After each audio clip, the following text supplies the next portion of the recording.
Last month, my portfolio ended at about $440,000. Pretty steady right until a tiny market wobble hit, and suddenly, boom, it dipped down to $429,000. That's a 2.7% drop. And then it bounced back up to $447,000, even though I added over $4,200 this month.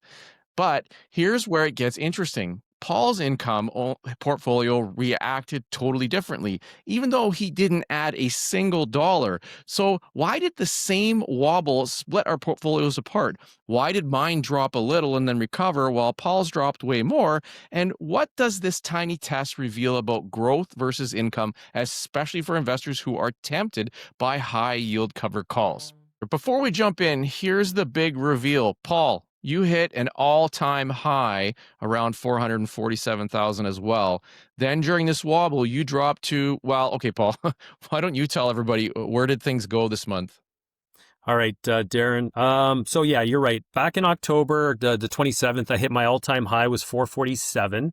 And then I just want to check and make sure I got the right. I actually hand write these things down. So I think it was November 21st, my lowest was 385. So I dropped down, I think it was a total of like $61,000. I dropped to 385. And then it started going back up again. And currently I'm sitting at just over about maybe 407. I haven't added up my numbers yet today, but I did get back to over 400,000, but nowhere near the all-time high that I was at. All right. And this wasn't a crash. It was barely like a little wobble, right? Like I said, it was only about 2%, I guess. Doesn't even come close to what some would call a correction or, a big downturn as defined. I think those are like 10%, 20%, and then far worse than that. So a little wobble. And it's interesting to see the differences between, our portfolios, how they reacted. So I thought it'd be kind of interesting maybe to touch on maybe what we saw in our portfolios that did react both positively and negatively. Yeah. So actually, Darren, you're right about that. And I had somebody correct me in one of my, I made a video and I mentioned, I think the word crash, and somebody commented down below, like the market's, at all-time highs. There was no crash. What is this guy talking about? And I guess I was thinking about my portfolio specifically, as opposed to, I don't often look at where the, S&P 500 is at or where the NASDAQ is at, because all those things don't really matter to me. And actually, I watched a good video from Mark Beavis where he talked about why does everybody measure their portfolio against the S&P 500? Shouldn't you measure your portfolio against your own goals? And for me, that's the important thing. But anyways, specifically for my portfolio, Bitcoin dropping and strategy crashing. I looked it up. I think in the last 3 months, strategy's down something like 40% or more. So just those two factors alone hit some of my positions pretty hard, right? And my MSTE position from Harvest was one of my largest positions. I think I had about $50,000 invested in it, and you got to figure at an average price of $15 a share, and now it's below $6 a share. That's one of the things that's like affected my portfolio a lot. Also, anything I have that's affected by Bitcoin, like any ETF that has coin in it, so my CNYE. And keep in mind, Darren, these things are also using leverage, right? So when they go up a lot. When they go down more. So I'm just kind of at a point right now where my portfolio is down a bit because of a few of these ETFs. But again, it's not really something I worry about because I feel like they will recover and they're going to keep paying the monthly distributions. I'll be able to buy, I'm going to buy more for sure at these prices. And, but at the same time, I am looking at some positions in my portfolio that made it through very smoothly, and adding to those, what I call defensive positions, just to build my base even further. I think we kind of get, at least me, I kind of get maybe a little bit suckered into some of these tech stocks, and overweighted in them, which you have to be careful of because the highs are high and the lows can be low. Yeah, that's actually a really good point, and I think that goes to this idea of diversification, right? So Yeah. I think that while your portfolio did react to this little change in the market, we'll call it, and it's cruel to see that, even myself, I have to remind myself, like, what is a real correction, right? There's some hard and fast numbers that help define that in general. So yeah, I thought it was a big one, but clearly, even after looking at it, we didn't even get close to 10%. No. So, but I think diversification is key, and both of our portfolios, we have that, and I think that's what helps protect a portfolio too. I don't know, maybe you folks in the audience here might disagree, but you're talking to two novices here who are Yeah. still trying to figure this out. But I would suggest that the fact that you do have a lot of positions, how many is it again that you have total? So the last time you and I spoke, I think a little over 45 positions, around 45, 46 positions. I did trim. I got rid of some of them. So I'm down to 37. Okay. Yeah. So that in itself, I think, helps spread the risk out. Yeah. Like before we started recording, we we were bantering about some stocks, and one of them was Alti. With higher risk comes the possibility of higher returns, but it also comes with the risk of the downside, which is, I think, important to acknowledge for the audience who, if you're sitting back and you're watching this, and whether you're our age or younger, whatever, always consider those with your risk tolerance. And I think that, like you hold Alti. I don't. I think I'm actually a little afraid of it. I am going to do a video on it. I'm going to try to explain it from the novice's lens, as I learn about. There's a lot in the strategy in that fund, but what I do know about it is when things were good, it produced a lot of income, Yeah. but it's not good all the time. So I think in your case, how much do you have in it again?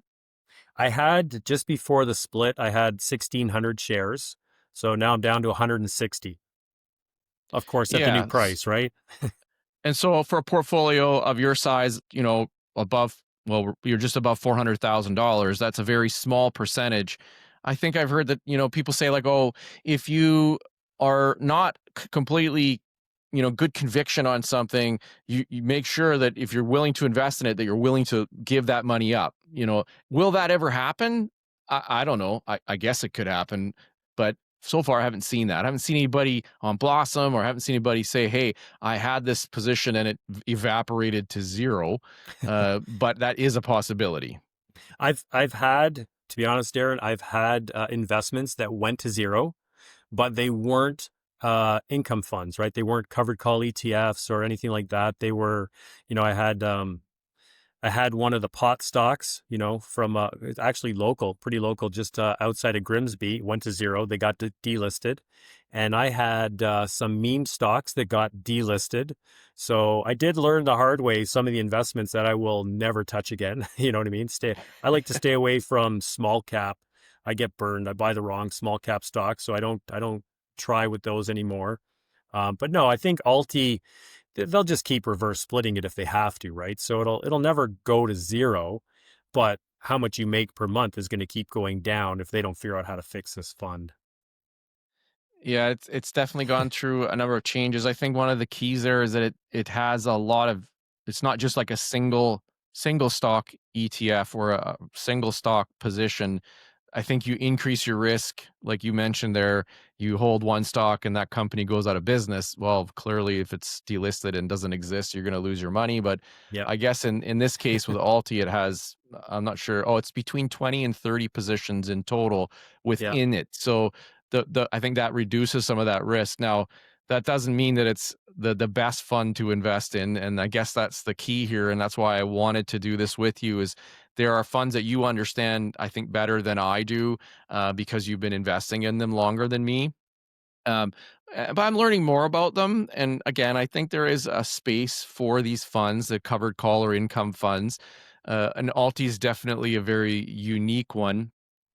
Yeah. But I wanted to ask you, like, so I think we talked about this off camera, but uh, for me, if you saw my month end video, it was a bit of a step back, another one of these bumps, like at the beginning of the year, where I was like, oh man, like my portfolio dropped.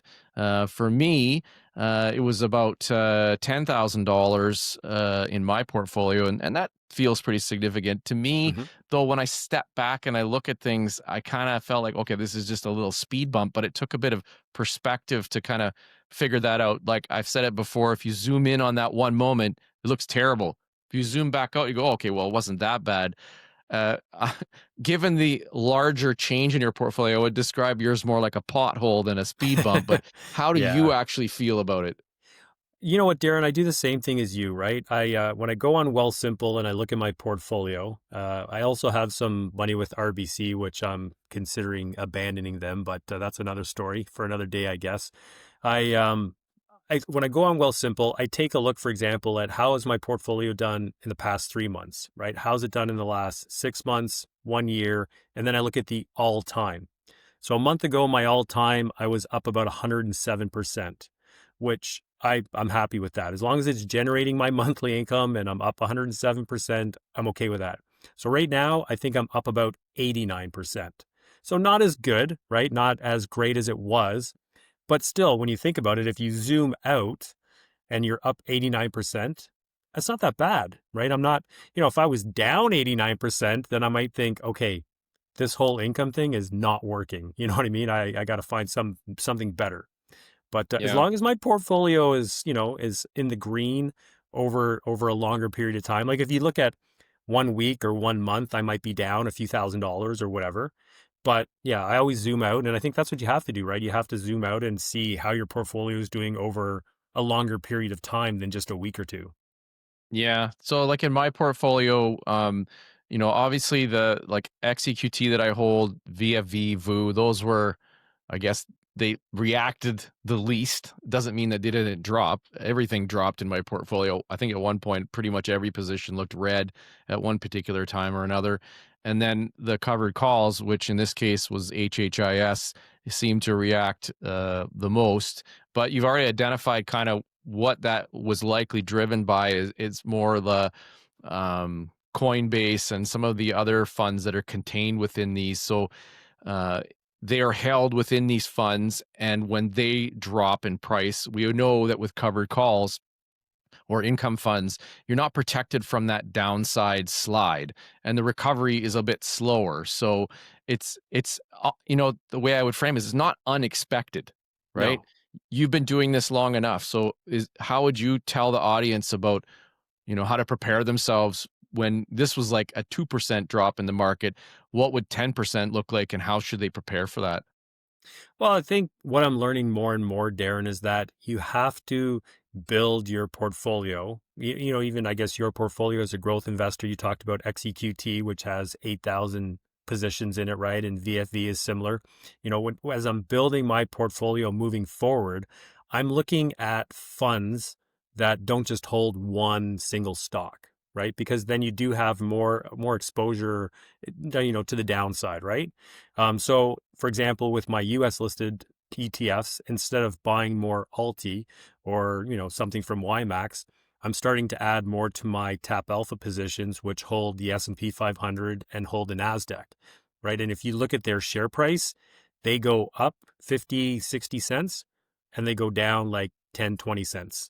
Then they go up, then they go, you know what I mean? But they're almost flat, right? Right.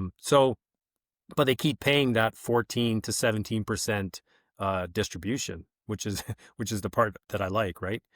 Yeah. Um, yeah, so I think that, and then another thing that newer investors have to realize is that you can't just get caught up in like Alti. You know what I mean? Oh, look at how much money people are making on Alti or something similar, and I'm going to put in $100,000.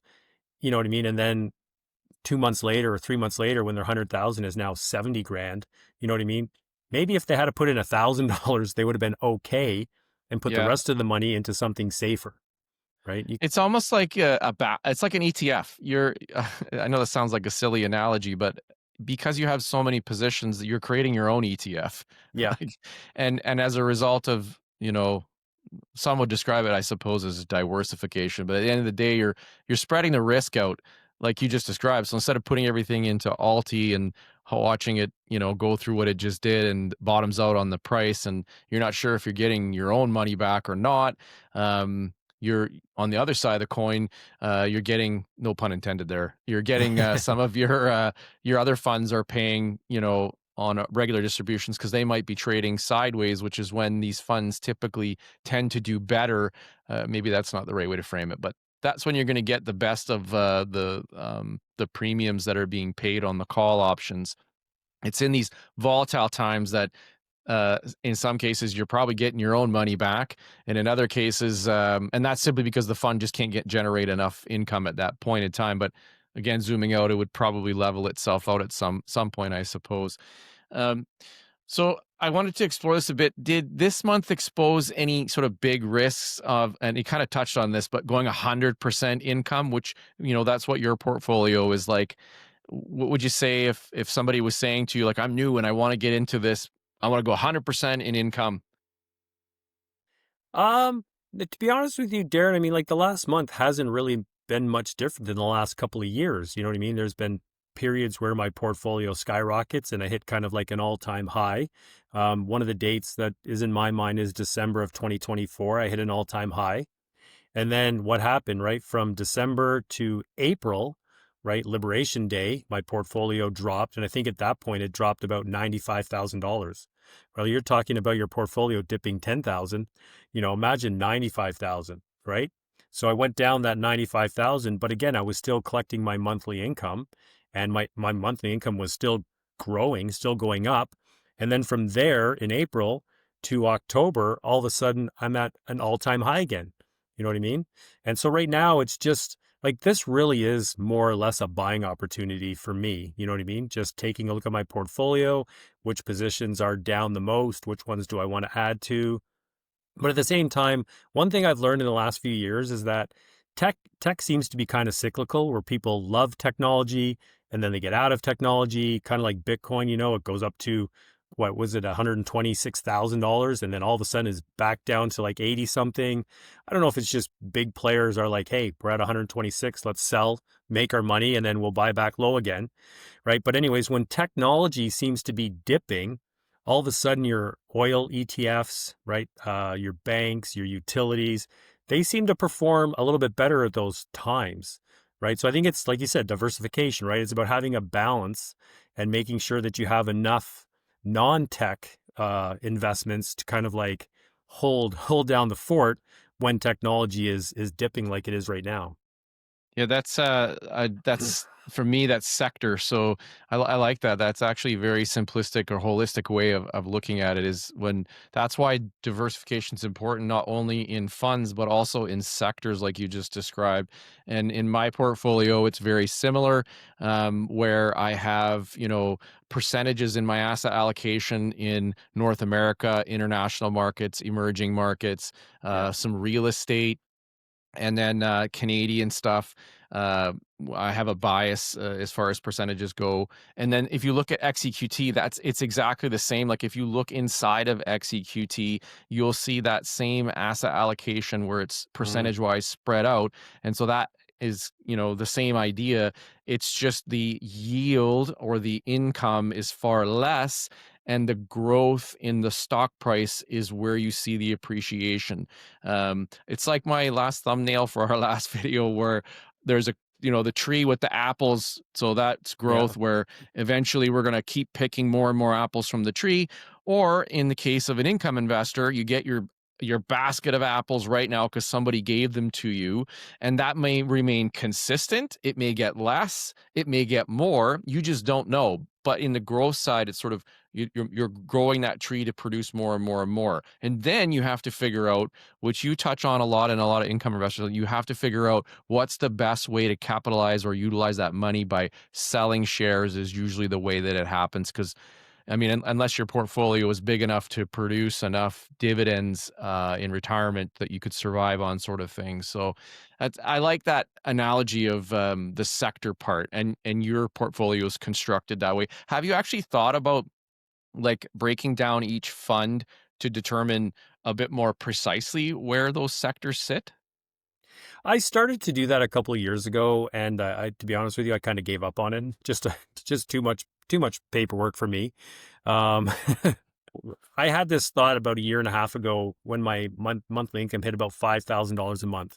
It was like, okay, if I wanted to retire now, that $5,000 a month would cover all my expenses. I would be okay, right? But you're better to keep going, right? Keep working, keep growing it, get it to the point where it's a lot higher so that if when it does dip, when you have those months where distributions are cut, things are not good, volatility's low, for whatever reason, premiums are not there, and all of a sudden your monthly income drops by 20% or 30%, you're still okay. So it's almost like you really have to have a buffer.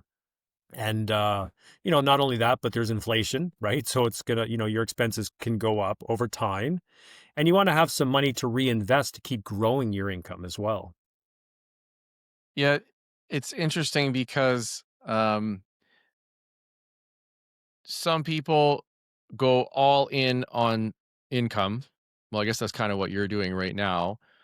But how do you keep the engine still working in the background, like you say, with when that volatility shows up? And then there's also the idea that, like, and I'll just use Alti because it's the one that you and I have been talking about, but we're both kind of researching a little bit because we both want to talk about it on our channels. But when that price drops, that's when that idea of total returns becomes very important. Hmm. Where with growth funds, you don't really need to, yeah, total returns is important, but it's not the same because, yes, the distributions could get cut, the price would change, but I don't need to worry about my total returns because they're pretty obvious to me. It's included in the share price. Where Yeah. with income investing, you do want to pay attention to that. And let's say you were retiring and for whatever reason you had to sell some shares. Ideally, in an income situation, you wouldn't want to, but that price drop, even though it's total returns, that could affect you. The other thing is that on a monthly basis, those distributions, most of the time, when I'm watching videos or hearing people talk about it, the ideal circumstance in income funds is to reinvest the distributions back into the fund. That's what continues to make it grow. But, and so this is going to, I guess what I want to know is like, do you think about that? Because most people that want to retire, or in your case right now, you are utilizing that. You're not reinvesting it. So you're not optimizing the income. Would there be an opportunity? Well, first of all, I guess my question would be like, do you think about that? Is that important? And secondly, have you thought about introducing maybe some growth? I know you mentioned to me at one point, maybe XEQT or something to maybe offset that, like I don't know, some percentage. I know that could be like 60/40, 80/20, whatever that looks like. Have you thought Yeah. about that? I have thought about it. And to answer one of your questions, like right now, for example, HHIS is my largest position. I think it's around 19 or 20% of my portfolio. So this month, I think on Friday, I'm going to get, I don't know, say $1,500 in dividends from HHIS. I'm not going to put it back into HHIS because it's already my largest position, right? And I don't want to keep making it bigger and bigger and bigger. So I'll take that money and I'll add it to other positions, you know what I mean? That I want to, HHIS is very technology and it's US listed companies. So I'll take the dividends and I'll say, for example, buy something, maybe Canny from Evolve, where it's Canadian listed ETFs. So I'm still growing the portfolio. I'm just not doing it within the same ETF, if Right, that so you're makes sense, taking right? a you're yeah, no, it does. So let's say, I'm just gonna use Alti again because Yeah. it's popular right now and the price is taking a real hit, but let's say I think it's trading somewhere around the $4 mark before the split, and then you're gonna take the HHIS distributions, invest it in Alti in the hopes that when that price recovers, you see some appreciation as well as an increase in your distributions. Is that sort of Yeah, characterize that? yeah, you could do that as well, right? You could take a more stable fund like my HHIS is still in the green, even though it's come down a little bit, right? So I'm still up on that position plus all my dividends.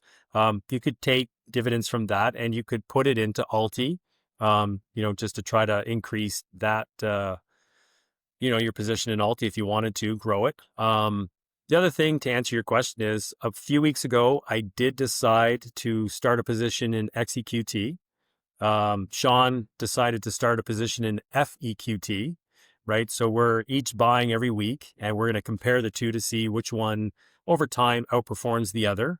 But it also, I think it is nice to have a little bit of growth in my portfolio. I put it in my RSP because I'm probably not going to touch that for, maybe 15 or 20 years and just to let it accumulate.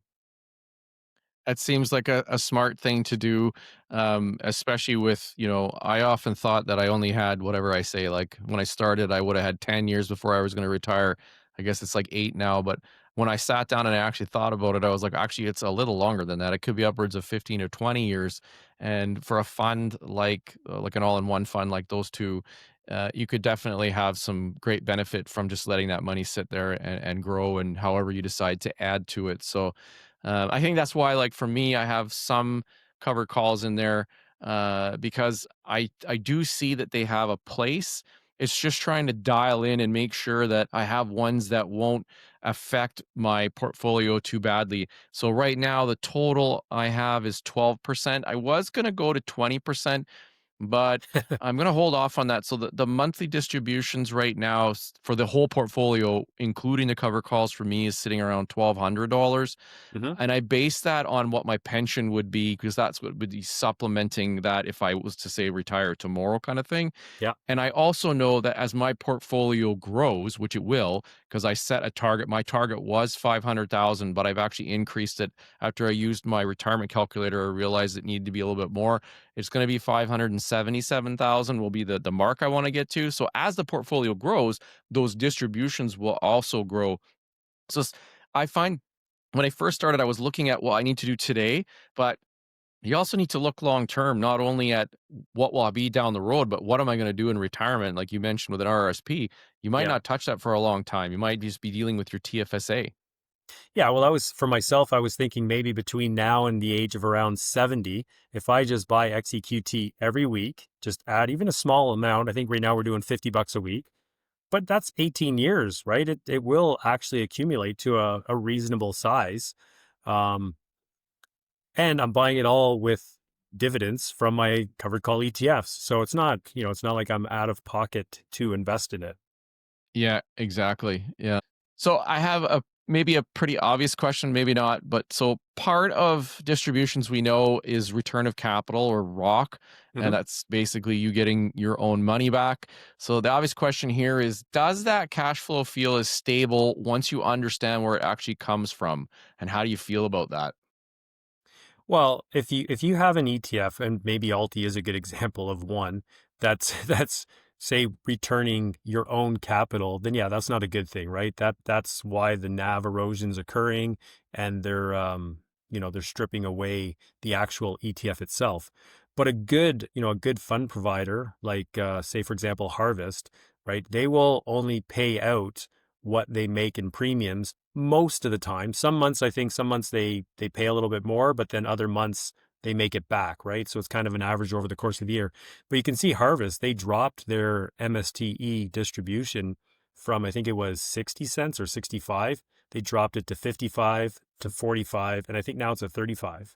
So they could have kept it at 65 cents and just kept giving you back your own money, right? And they would have hurt the fund even more than it has been just from the share price dropping. But yeah, a responsible provider will lower the distribution. And I think, a few years ago when HYLD did it, I was kind of upset. It was my largest position at the time. And I thought, why are they decreasing the distribution? But, in fact, it was actually, a prudent thing for them to do, decrease the distribution until they started making more premiums. And since then, they've increased it.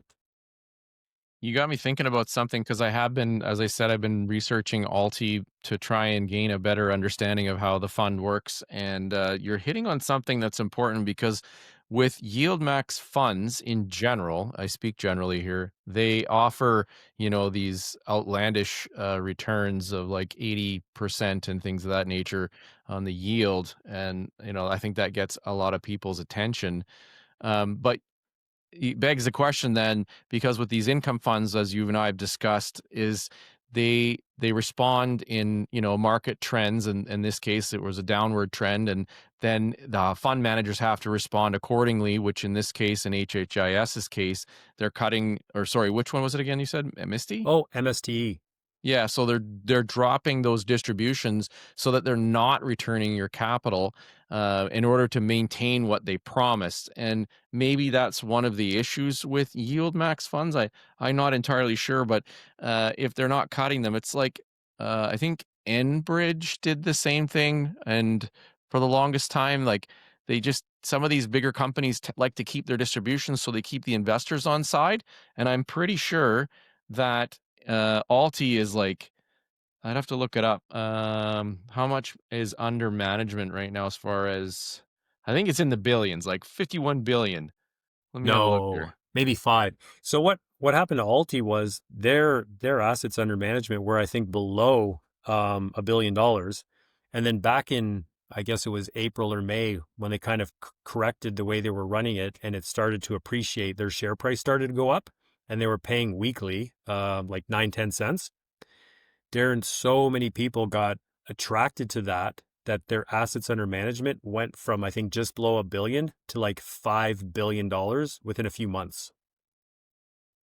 Yeah, it's, And 1.36 billion according to today. yeah, see how much That's what it it's looks dropped like. because people have been Yeah. bailing on it, right? It's funny because I just looked at it the other day, and that's why I came up with 5. I was wrong. It Yeah, was more 5 billion. So yeah, people are reacting to that for sure. That's yeah, pretty interesting. Like that, it's like, I used that analogy before, the car dealership analogy that they're trying to sell you a product. So their MER is 1.4% now, or yeah, 1.40%. So now the argument there is that the fund managers are constantly, doing work within the fund to make it work. That's kind of how it works. So that's how they justify it, I guess. But then would wonder, like, how much are they actually making on, yeah. is this something like we're selling you, for those of you that are our age, a K car instead of a Ferrari kind of thing? Uh, Have you watched any interviews with the new spokesperson for YieldMax? I think his name's Michael Coe. no, I He's haven't. he's he's the new spokesperson. That Jay Pestrcelli doesn't seem to do interviews anymore. But anyways, Michael Coe kind of explained how YieldMax works by their prospectus, right? Because they can't just make things up, right? So they have to follow their prospectus. The problem is that the way they design those funds, they do really well in certain conditions, but in bad conditions, they don't do well at all. And part of the problem is that they write, I believe, on 100% of the portfolio. So it really leaves not a lot of upside to capture. You know what I mean? Right. Yeah. And then of course they capture all of the downside, right? So when times go down, they capture all of it, but they never seem to be able to recover from it.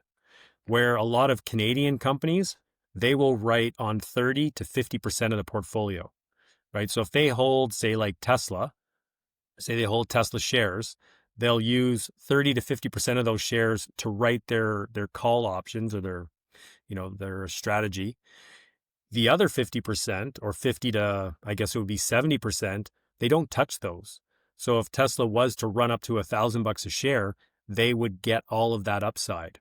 Only the 30 to 50% that they've written on would get capped, right? So I think it's just the way that YieldMax has designed their funds. They seem to do well for a while, and then as soon as the market turns on that particular stock, they never seem to recover. So that actually hits on, I think, an important point then, because I do know that YieldMax funds, like when I started investing and bought one of them there, QQQY, That's I didn't defiance. understand. What's that? That's defiance. Oh, sorry. It wasn't Defiance Fund, but either way, um, they use a synthetic strategy, and what you just described makes a lot of sense to me, because if they don't hold the underlying to write the call options, I think when they use synthetic strategy, they're using treasury bonds or something to back it. Yeah. uh, then like you said, then they can't capture any of the upside of the stock that they actually hold. So I guess that kind of makes sense why they hurt so bad when things get really bad, versus a fund like HYLD that's been around for a long time, that's a fund of funds, and it is diversified with inside of the fund. So when one Yeah. portion, like you said, like tech is doing bad, but let's say, I don't know, some other portion of the market's doing better, it kind of offsets that. And I think that HYLD, do they write on like 25% leverage, I think is what they use. I think it has 25% leverage as well. Yeah.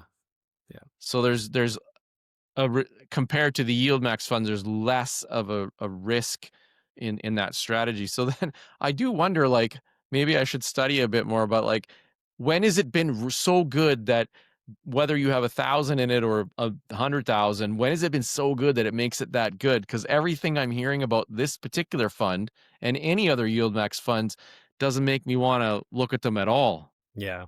They do have, I don't know if you've heard of Chippy. They do have one fund called Chippy, which holds a basket of stocks that I guess are all in the microchip industry. I'm assuming that's why it's called Chippy. Right. And it's done so well. Like since it's launched, it did well. Then it dropped during the whole drop back in April. And since then, it's recovered. Its share price has recovered and it's fine. So for some reason, whoever's managing that particular ETF, they're doing a great job. And the other thing the YieldMax did was people got so upset about, all their other funds, their single stock ETFs tanking. They decided to come out with a target 12 set of ETFs. One of them's called Biggie and one of them's called Soxy, right? So they intentionally came out with funds where they were going to try to get a 12% yield. So instead of writing these crazy calls trying to make 80, 90%, they cap it at 12% and the funds are doing fine, right? Because they're Right. not overwriting on them and trying to get these ridiculous yields. Apparently now they're coming out with target 25. So they're going to kind of go between their target 12 and, their crazy funds. And those ones might do okay, right?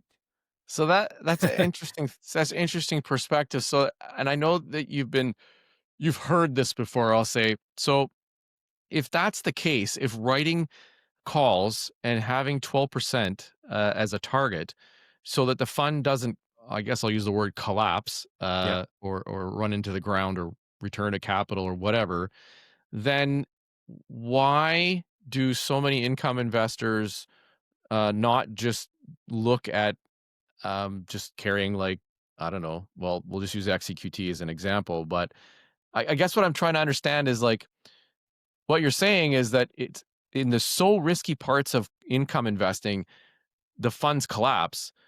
So we have to dial that back and it's like fine tuning. But is that fine tuning reaching the goals that an income investor wants? For a lot of people it is, right? I read comments and that from a lot of investors who only stick with like say HYLD and HDIV, and BMAX, and in the States they have the NEOS funds, which are SPY-I and QQQI, right? And they're all sort of in that 8 to maybe 14% range, right? And if you have enough money, maybe $1 million portfolio, you'll produce enough income that you can survive on it. Whereas if you were doing a 4% rule, at least the way I understand the 4% rule, if you have $1 million and you can only withdraw 4%, that's 40,000 a year. I don't know who's going to live on 40,000 a year, right? So then you have to have $2 or $3 million in order to pull out 80, or 120. But if you Yeah. have, so no, there are actually a lot of people who are more conservative who stick with the more conservative funds and they don't even bother with, Alti or, any funds from YieldMax, Defiance or whatever. That's also a great point is, when you get to the end of the game, when it's time to start drawing down on that money, you have to figure out liquidity. How do you make that money available to you Yeah. in an income investor's space? That means that the distributions that you're getting are that liquidity for you, so that if you needed that money, and like you said, it could be that, let's say your distributions are, I'm just going to use a round number, 2,500. That's where your portfolio sits. And if you needed 5,000 a month, then you're going to have to come up with the rest of it. And that likely means selling shares. So I guess that's why it's important to come up with or use a calculator or whatever, like I did, to figure out what is the optimal amount that you would need. And in the income space, it would be the same would be true because, like, for in your case, you're setting a benchmark.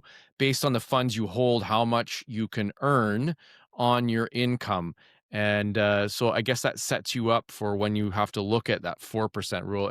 And by the way, the 4% rule, from what I understand, is ancient now because of inflation and whatnot. But you set that up really well, I think, in the sense that people need to think down the road.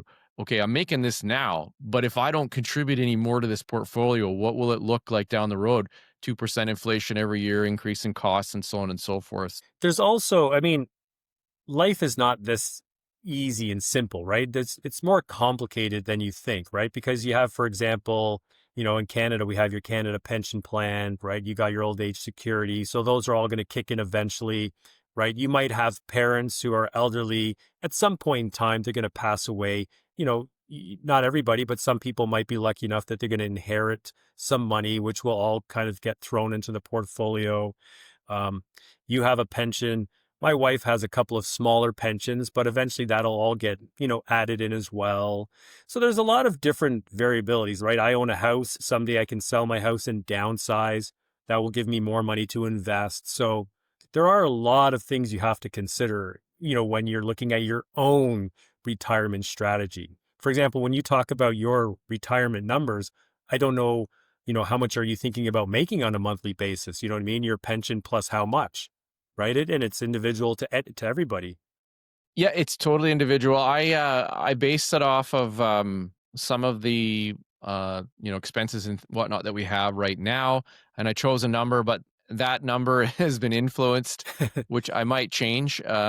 But the nice thing about the calculator that I use is all of those pieces of the puzzle you add in inflation, the growth of the portfolio, and all that. So you're right, like you what you think you might need today might change, and you're right, there are a lot of variables that can influence that. So you know the investing part is fun, but a lot of planning needs to go into it as well. I think that's the big thing that I'm learning as well. Like, I thought it was simple, but I don't think it is, because there's a lot of tax implications depending on where you're taking it out, when you're taking it Yeah. out, and then you also have, like you say, your CPP and whatnot.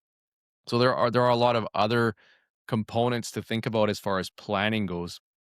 So I think this comes at a good point here. So you said that many times that your goal isn't to be a millionaire. I know I said the same thing. You just want income, and in my case, I just want enough to build the portfolio to sort of so that we can live reasonably in retirement. But a lot of new investors watching you and me, they want wealth. So the big question here is, can a cover call portfolio actually build wealth over 20, 10, 20, or even 30 years? Or does it mostly create income and slow down the compounding injury over longer periods of time? Well, I think, if you watch a lot of Adriano's videos or Jordan's videos, they talk about using income funds as growth funds. And I think what they mean by that is, take a particular ETF, like maybe HYLD, but put it on drip, right? So you have to put it on drip so that every month, instead of you taking, whatever it pays 15 cents a share and putting it in your pocket or whatever, you're reinvesting it. So instead of having it pay you out, which is basically what they're doing, right? They're paying you out like a dividend, or they're reducing the NAV, right? So whereas XEQT doesn't do that, they keep basically all of the money in the portfolio and it grows. So that way you have to take your HYLD or whatever fund it is and just put it on drip and keep buying more shares, which will pay you more month after month after month. And some people believe that this is a way to turn a covered call or an income investment into a growth investment.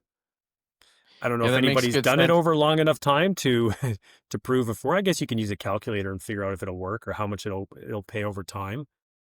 Yeah, I mean, there's one website that does it looks at total returns. I'm actually, if you guys are watching and you know of another one, I only know of one website that I can do that with, but that it allows you to see total returns compared to not total returns. And I agree, the big thing in anybody's portfolio is total returns, but for income investors, it's really important as far as the growth end of it. If you want to look at it like you described, if you don't reinvest the distributions, those won't perform nearly as well if you did reinvest them. Yeah. So I guess that's why I had previous asked that question. I guess that's the hard part for a lot of people to get their head around is total returns matter. But if total returns are that important, doesn't it make sense to hold something like XEQT in a portion of your portfolio to allow that growth while you're drawing income and find a balance between them, I guess? I know for me, like I said, I'm not looking to be a millionaire. I mean, gosh, that would be great, but It would be it's not nice. I realistic. wouldn't complain. No, definitely not. Yeah. But it's not really realistic, I don't think, as far as like growing the portfolio. So for me, I want to maximize what I can in the asset allocation that I currently hold, and see the portfolio grow. So I think that's why our conversations are kind of interesting to see how the portfolios react, what's happening. And by the way, I mentioned this before, but I just want to reiterate it. There is a bit of an unfair advantage on my part because I am contributing to this portfolio. That was made pretty clear. But with that all being said, I don't think it's unfair in the sense that if your portfolio started to steadily decrease on a regular basis, I think that that would demonstrate that maybe it isn't working. I think the difference would be there might be some way to calculate by removing my contributions. I'm not sure, but at the end of the day, um, we are just trying to grow our portfolios for us. You mentioned that. This is Yeah. not measuring against other people, not measuring against benchmarks. I mean, that's always nice, but at the end of the day, I set a goal and I want to reach that goal and I want to get there as effectively and efficiently as I can. So we were talking off camera before we started this, Paul. You mentioned that you've introduced something new into your portfolio. I was kind of excited to hear about it. Can you tell us what's going on? Yeah. So I decided to take the plunge into using margin. And the one thing that I'm sure Darren and I would both like everybody to know is that margin is very risky. Okay, Yeah. you can definitely lose your shirt using margin. Actually, somebody posted on Blossom, this poor lady. She took her margin account and put it all into Alti, MSTY, and MSTE.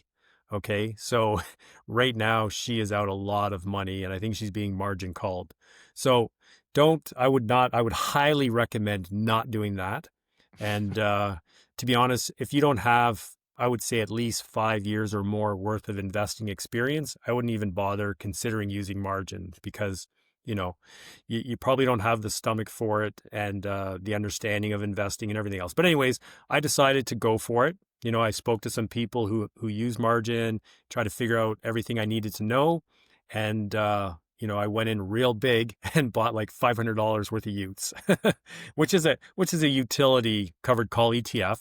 But if you watch it recently, the share price literally goes up and down, maybe 20 cents. 20 cents up, 20 cents down. It's very consistent, and it has a 30% margin requirement, which is I think there's 30, 50, and maybe 100 are the three levels. So I'm going to stick with the 30% margin requirement ETFs that are on Wealthsimple. So I bought Utes, and then I ended up buying HDIV and then ENCL. And what I do is I just buy $500 at a time. And once I buy one position, I watch it to see if it dips a little bit. And if it dips a little bit, I'll add another $500. And I put together a spreadsheet as usual to keep track of how many shares I have, how much it's going to pay me. And if you go on Wealthsimple on your margin account, it shows you exactly how much interest you owe every single day. So for the course of the month, it accumulates your interest. So every day you can see where you're at for that month. So I mean, the whole goal is that if by the end of the month I owe $10 in interest, but I'm making $30 in dividends, then I'm up $20. Of course, it's taxable, right? So you have to take that into consideration as well. I'd like to build my margin account to maybe around $10,000 and see how it goes, and then eventually maybe build it a little bit bigger, and eventually it might be another stream of income, another source of income. Interesting. So, when it comes to margin, you mentioned that it's taxable. As far we've already talked about this, there's more to just like if you looked at what you're talking about right now in this like narrow scope and said, "Oh, margin, cool, I want to do that," but it's also part of your greater portfolio, your TFSA, your RRSP, whatever the case may be. Yeah. If you have room in your RRSP or your TFSA, I guess maybe more your RRSP, does it make sense to use margin now, or what do you think about that?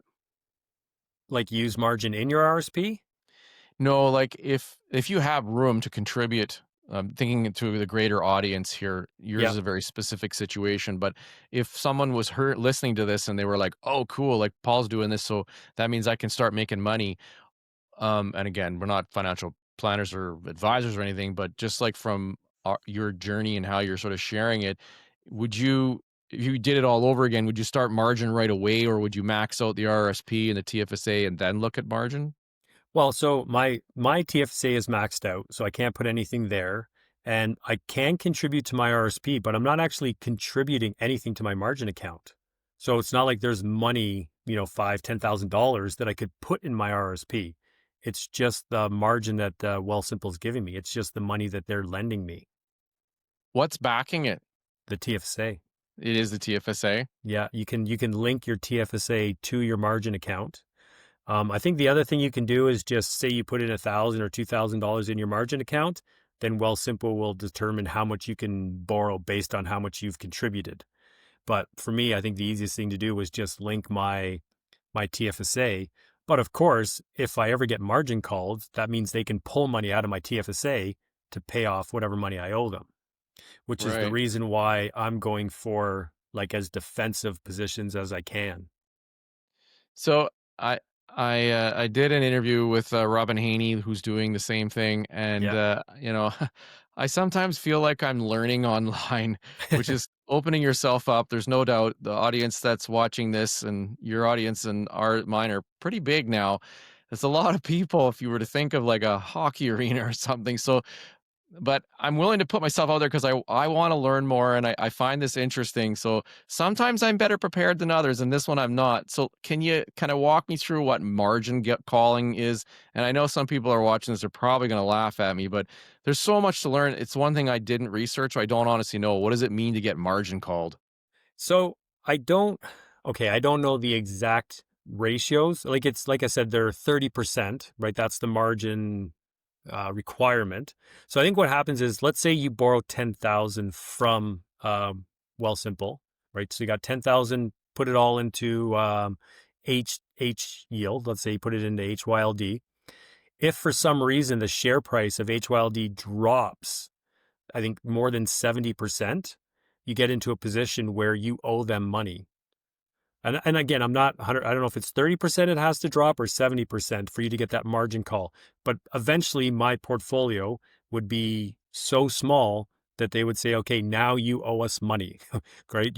We're afraid that you're going to lose all of our money. So now we're margin calling you and you have to put enough money into that account to bring your balance back up to a certain level.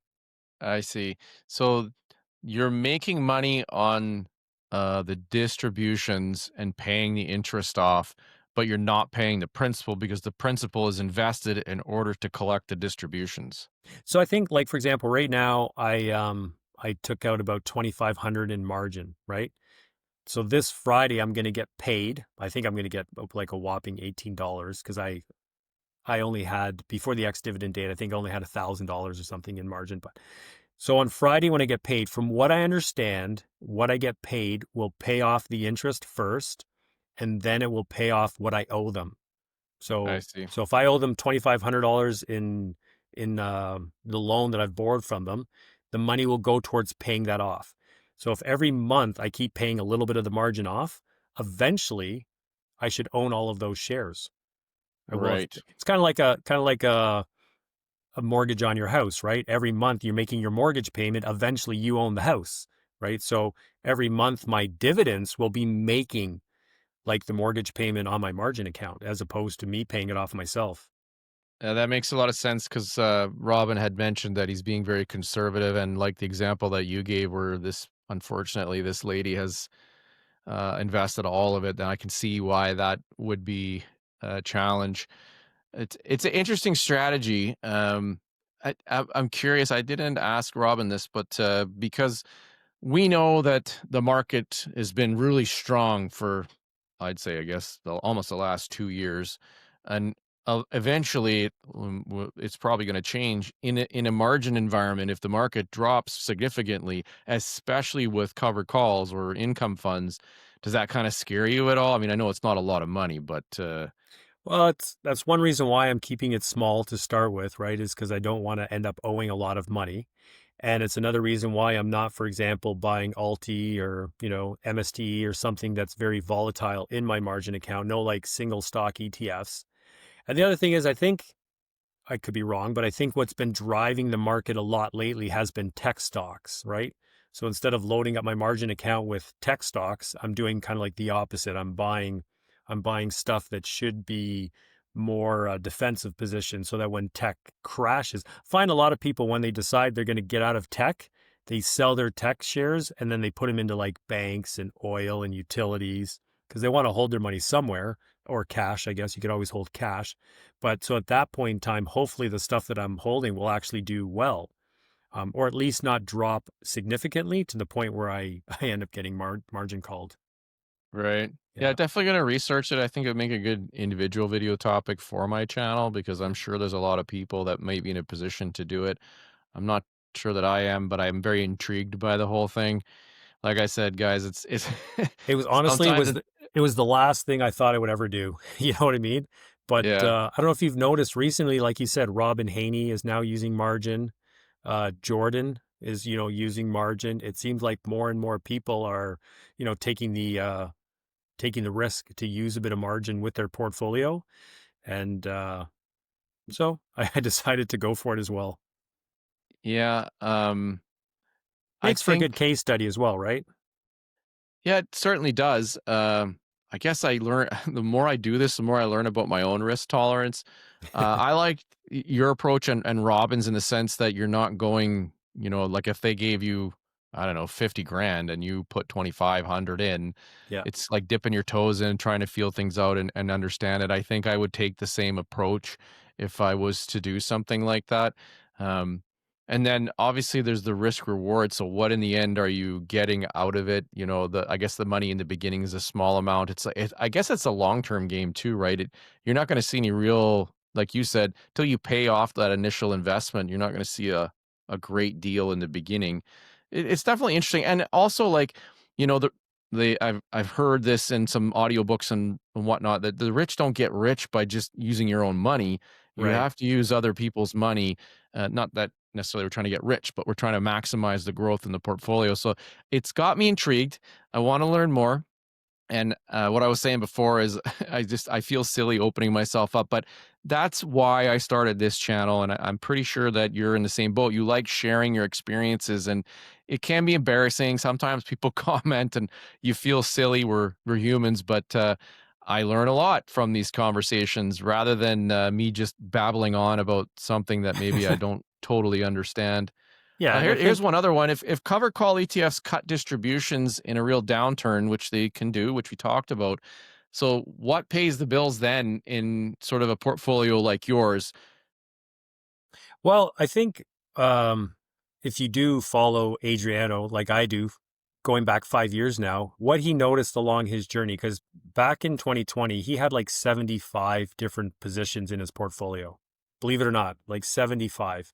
He had stocks, REITs, covered called ETFs. He had some closed end funds, split shares, everything, right? And what he noticed was that when the market crashes, right, some split corps, I don't know if you know what split shares are, but split corps, they can cut their distribution, right? Yeah, REITs cut their distributions. Some stocks like Algonquin Power, cut their distribution. But covered call ETFs never cut their distribution completely. They might lower it, right? They might yeah, bring it down a bit, but it never goes to zero. So they always continue to pay, right? So I think that as long as they're still paying something, and like I talked about, you got to have more than you need, right? I wouldn't retire needing $5,000 a month and your income portfolio is paying you $5,000 a month, because as soon right, as as soon as something gets cut, then unless maybe you happen to build the perfect portfolio of the most defensive, covered call ETFs that will likely never cut their distributions. But most people like myself tend to see ones like MST, where it's got the highest, monthly dividend, and you want that, right? Because it's the quickest way to grow your portfolio. So right. you load up on those ones, and yeah, eventually you're going to get cuts like we've seen recently. Um, but I think over the long time, like the long term, you're going to be fine. Yeah, Yeah. yeah. It's it's still so new. I don't know that there's a lot of data out there to say one way or the other. I think the truth is we do know that I mean, I'm no expert. I'm I'm no Ben Felix, but Yeah. at the end of the day, we do know the performance of the funds is capped in one direction and not necessarily the other. And I like how you framed the fact that the options premiums will always be there. They will just be adjusted accordingly. And almost, I think you're Yeah. saying, like from what you've been describing to me, is the fund managers have to have some responsibility there. Otherwise, you get in a position like, I know we keep beating Alti up, but where Yeah. the people that are in that fund are scratching their heads going like, what are you doing? We're paying you money. And what are you doing here? Yeah. So I guess over the long term, you just have to know that if you set a goal, I guess, as an income investor for, like in my case, like it was 500,000, that's where I started, that you said that if you hit 500,000 and your distributions are X, well, you might need more than that in order to meet your goals, because if they cut some of those, that might affect that in the long term. So with your portfolio right now, you are just over 400,000, and of course that's the unrealized changes because you haven't sold or anything. But what is the total distributions on a monthly basis right now? For the past, I think it's 4 months now, 4 or 5 months now, I've been able to pass $10,000. So at the beginning of this year, I think I was just over seven. So in the course of the last, I guess, 11 months, I've been able to bring it up to 10,000. And that's adding no extra money, right? You're taking $1,000 out every month right now. Yeah, I took so far this year, I've taken out 16,750. Okay. Yeah. And the changes in those distributions, is it from just buying different funds, or are they changing their distributions? Definitely from buying different funds. For example, Harvest has come out with their whole new suite, right? Like HHIS didn't exist last year, Hmm. right? Last year they had four funds. Harvest had four, their first four single stock ETFs that they came out with, right, with leverage. Um, Now there's 19 of them, right? So yeah, definitely buying new funds was very helpful in growing my 2024. I was really using YieldMax to kind of like build my monthly income. And we all saw what happened there, right? At the end of 2024 into 2025, they all kind of crashed. But thank goodness, actually, Harvest came out with some of these new funds. And then after they came out with new funds, Hamilton came out with their Daymax series. And, now Evolve's got their, I think they call them their ultra yield or something like that. They came out with Biggie and Canny. So yeah, a lot of Canadian companies have come out with higher paying, but not higher paying like the States was doing, right? Not like your 80, 90%. So, Right. but that's So now on top of that, Darren, just to point out as well, though, it's also about reinvesting every month, right? So I have more shares now of certain funds that I had, 12 months ago. right, and that was going to lead my next question. So we know how much you're making on a monthly basis. Have you ever looked at what the stock appreciation is, like in its price? Because for growth investors, that's where they see the change. So the 10,000 you see in distributions, I'm going to suggest is generally in the price of the positions that most growth investors hold. Do you know what any of the change in those is? I do follow positions, right? Like for example, I hold one from Harvest that I used to have it, has NVIDIA in it, right? Which is their NVHE. And I think about 8 months ago or whatever, it was down a lot. I can't remember exactly what happened, but something happened with the share price of NVIDIA and it dropped down. I was losing thousands and thousands of dollars on that position.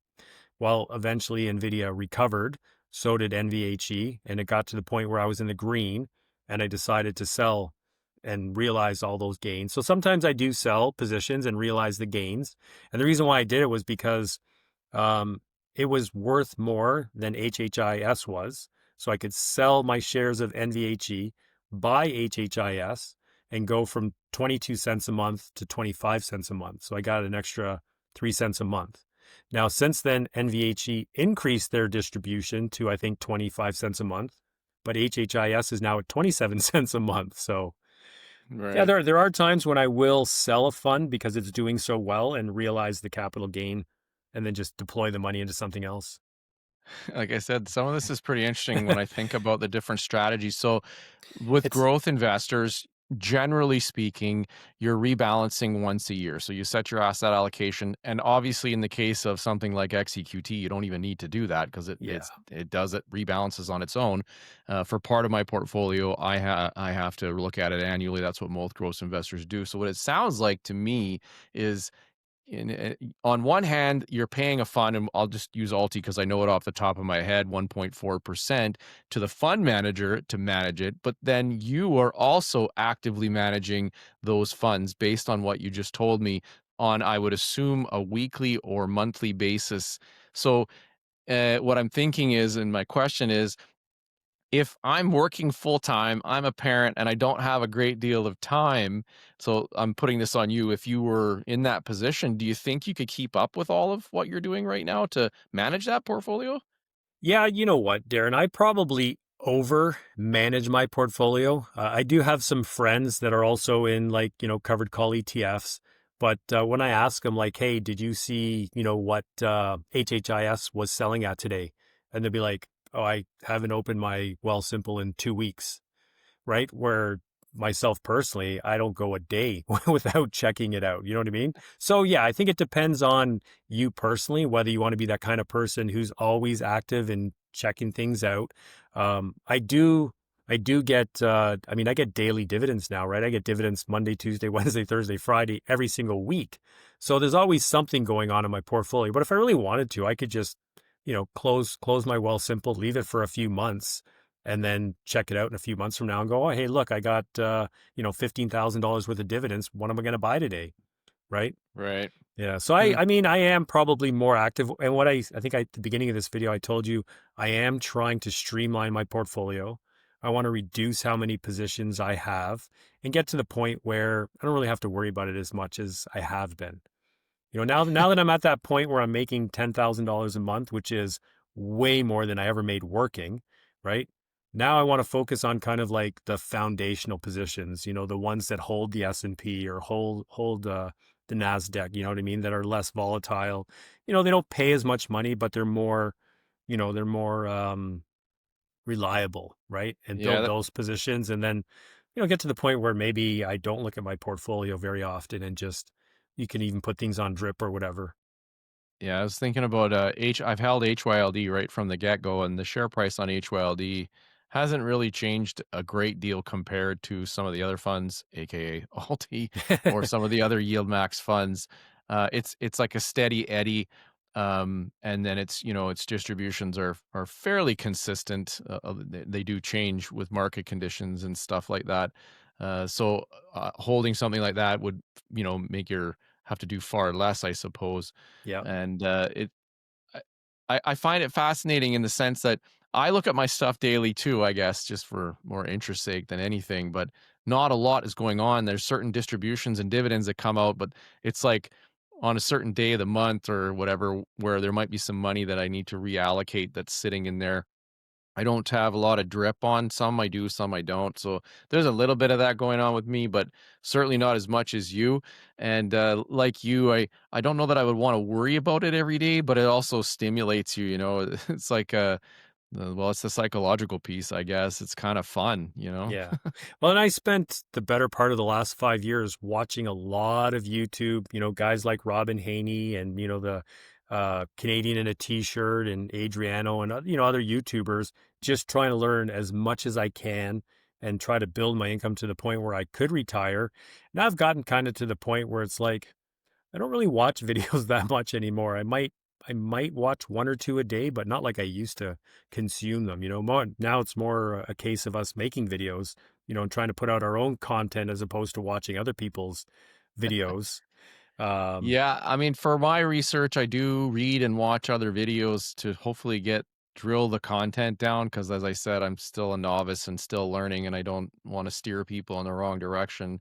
But you're right, the content creation, it does take a lot. Just shooting this alone, we've been at it for an hour and 58 minutes. And when you guys watch this, it'll be probably about 60 minutes. So there's going Yeah. to be a fair bit of editing to this video. But I'm truly enjoying these conversations. I know today was pretty laid back. We didn't have too many prepared questions for each other, but I've found that the more we talk, the more it opens up some understanding, I guess, of the different strategies. It makes me ask a lot more questions, that's for sure. But that was one of the reasons I wanted to do it. And I know you had said at one point that people paint you as some mafia person as far as covered call goes, but I like how Oh, the genuine you are income about your. income Nazis. Yeah. I like how genuine you are with the audience and sharing your experience, and you've opened up a new chapter by saying, look, I recognize that I'm going to need a little bit of growth and I'm going to introduce that in my portfolio. And yeah, that's pretty cool. So if you want to understand how cover calls behave when the market moves, this episode was your first real test, and the next one's going to be even better. So make sure you check out Paul's channel. I'll link it in the video description below. And if you want to see the full breakdown of my portfolio and what I changed this month, you should watch this video right here.